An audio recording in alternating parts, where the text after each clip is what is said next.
আজকে তোমাদের সাথে এই আজাইরা কেকের রেসিপি নিয়ে এসে পড়েছি।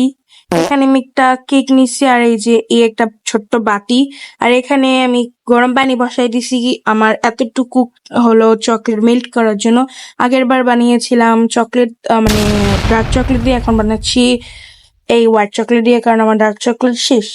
এখন এটাকে গুঁড়ো গুঁড়ো করে আমি উপর দিয়ে দিয়েছি। এখন আমি এখানে ক্রিম দিয়ে দিব, এতটুকু ক্রিম ছিল এতটুকু ক্রিম দিয়ে বানিয়ে ফেলবো।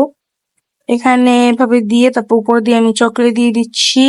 আই নো এটা অত একটা সুন্দর হবে না, এটাকে আমি যতক্ষণ মন চায় ততক্ষণ ফ্রিজে রেখে দিব, তোমাদের যতক্ষণ মন চায়। তুমি দেখবে এটা শক্ত হয় নাকি উপরের চকলেটটা। এন্ড এটা বের করার পর আমি ভালো করে ভিডিও করতে পারি না, কারণ আমার বোন টানাটানি করতেছে খাওয়ার জন্য। অনেক কষ্ট করে এই ভিডিওটা বানাইছি, আর কেমন হয়েছে কমেন্টে বলে দিও। আর এখানে এই তো এতটুকুই, সাউন্ডটা শুনাইতে পারলাম না, চকলেটের সাউন্ডটা মজার ছিল। Okay, thank you for watching my উল্টাপাল্টা ভিডিও।